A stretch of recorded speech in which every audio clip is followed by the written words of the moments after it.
Hey folks, I'm standing out here in front of the New Orleans Museum of Art. You came to New Orleans and you don't want to just party on Bourbon Street and hang out and get drunk. You want culture and history? Well, stick around and see the best museums Big Easy Life has to offer.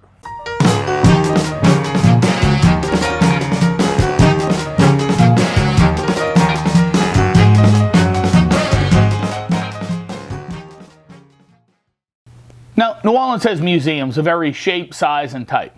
Places to use all your senses, and being New Orleans, yes, that includes tastes. That does not mean that they're all created equal. In no particular order, here's our top 10 favorite museums in the city of New Orleans.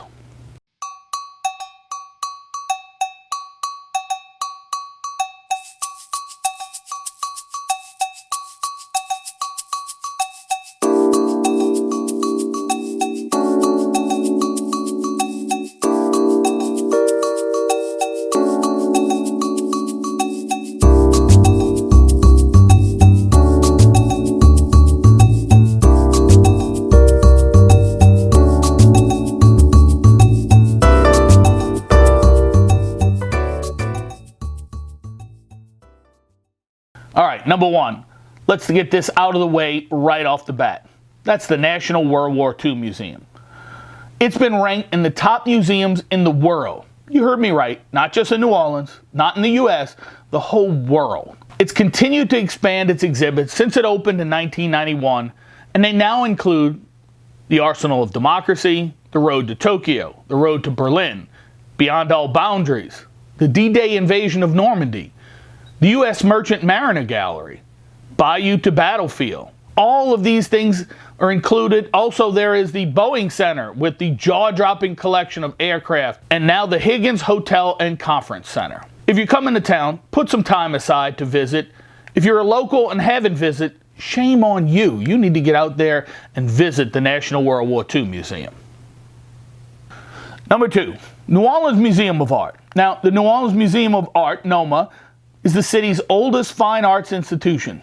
It opened on December 16, 1911, with only 9 works of art. Today, the museum hosts an impressive permanent collection of more than 40,000 objects. The collection is noted for its extraordinary strengths in French and American art, photography, glass, African and Japanese works, and it continues to expand and grow, making NOMA one of the top art museums in the South.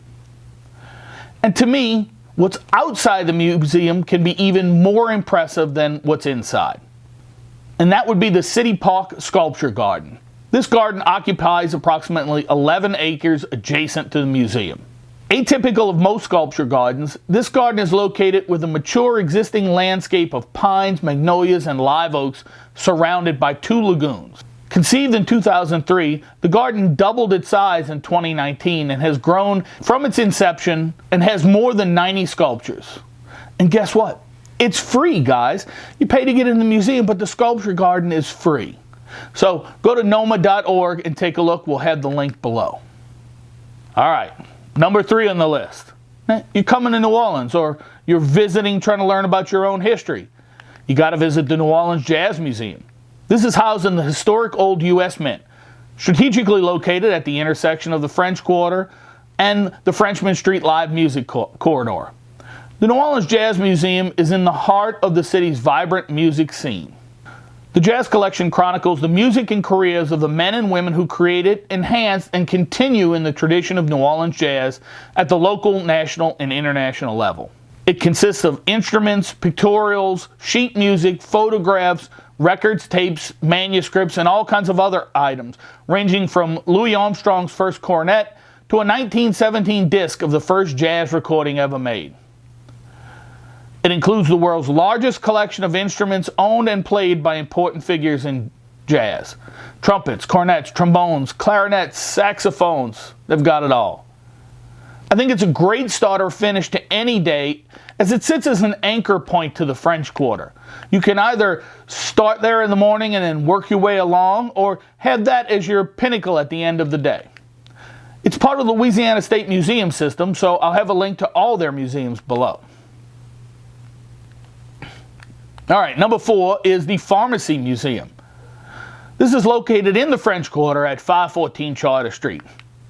It's a step back in time, as it was the home and business of the first licensed pharmacist in America. It began operating in the early 1800s. It has exhibits that show globes, opium, perfumes, cosmetics, voodoo potions, questionable medical practices, surgical instruments, soda fountains, prescriptions, and compounding agents from that time period. Just think, you could get you a soda and some opium all at the same place. At $5 for a self-guided tour, it's one of those things you'll walk away from going, wow, was that worth it? I didn't really expect that. Check out pharmacymuseum.com. Number 5 on our list is the Backstreet Cultural Museum. Now, the Backstreet Cultural Museum officially opened its doors in 1999. However, its origins can be traced back 3 decades to when Sylvester Francis paraded with the Gentlemen and Leisure Social Aid and Pleasure Club. A man photographing the parade wanted Francis to pay $35 for his own photograph.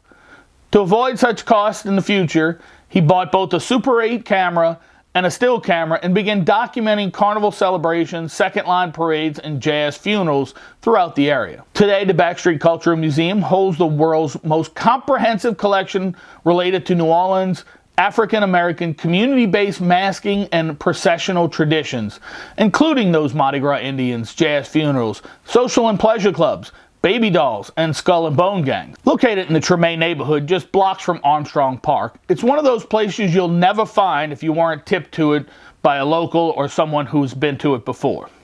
Now, number 6, I put 2 giants in the same block. This is going to be the Cabildo and the Presbytere. Technically, they're 2 separate museums with different things to see, but I thought since they bracket the St. Louis Cathedral, I would put them together. Let's start with the Cabildo. This building has had a hard but interesting life all on its own. We'll dive into that in a completely separate episode. But today, specifically talking about the museum, it has exhibits about the history of Louisiana from its settlement all the way through the Reconstruction era, and about the heritage of the ethnic groups who have lived in this state. If we move down to the Presbytere, its 2 permanent exhibits tell 2 sides of an ongoing Louisiana story. One of celebration and one of resilience. First is Mardi Gras. It's carnival time in Louisiana, giving you a look at Mardi Gras history, throws, costumes, and once you finish with that, you move on to Living with Hurricanes, Katrina and beyond. This exhibit tells of the rescue, rebuilding, and renewal of the city of New Orleans. If you see these 2 museums, both part of the state museum system in that order, I feel you get a great look at our history, love, loss, all wrapped together here in the Big Easy. Number 7, Children's Museum. After more than 30 years in downtown New Orleans, the Children's Museum up and moved on us. They moved the city park into a brand new 56,000 square foot location on a lagoon. I'd move on to a lagoon. This place is jaw-dropping.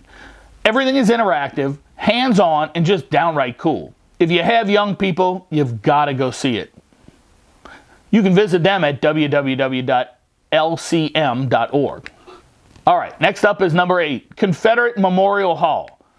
This hall contains over 5,000 historical artifacts, including several rare Civil War items. It holds the personal effects, Braxton Bragg and PGT Beauregard, as well as over 140 regimental and other Confederate state flags. It doesn't matter if you're from the North or the South to appreciate the deep historical importance of this museum. I'll put a link below so that you can follow up with them. Number 9, this is the Southern Food and Beverage Museum.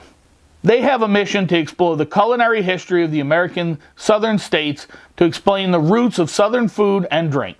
Their exhibits focus on every aspect of food in the South, from the cultural tradition to the basic recipes and communities formed through this food. If you're a visitor and love food, if you're visiting here and you don't love food, what are you doing?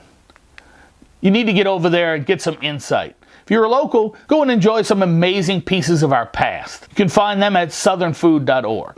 All right, here we are at number 10. For me, that's going to be the Historic New Orleans Collection. This collection is a museum, research center, and publisher dedicated to preserving the history and culture of New Orleans and the Gulf South. I can't even begin to tell you all the cool exhibits they have, both permanent and rotating. The art, history, and ability to research makes this French Quarter gem well worth the time to visit. You can visit them at www.hnoc.org. So that was 10. Well, and maybe we'll throw you a bonus one. How about Mardi Gras World? Now, this isn't listed as a regular museum, more as a bonus, because technically it's a tour and not a museum. But if you've already visited the history of Mardi Gras at the Presbytere, this rounds things out by showing you how these amazing rolling pieces of art are made and what it takes to make them year after year as they parade. I hope we gave you some places to look at and research for your next visit to the Big Easy. If you have any questions, you think we missed something, let us know in the comments below. And thanks again for being part of our Big Easy life.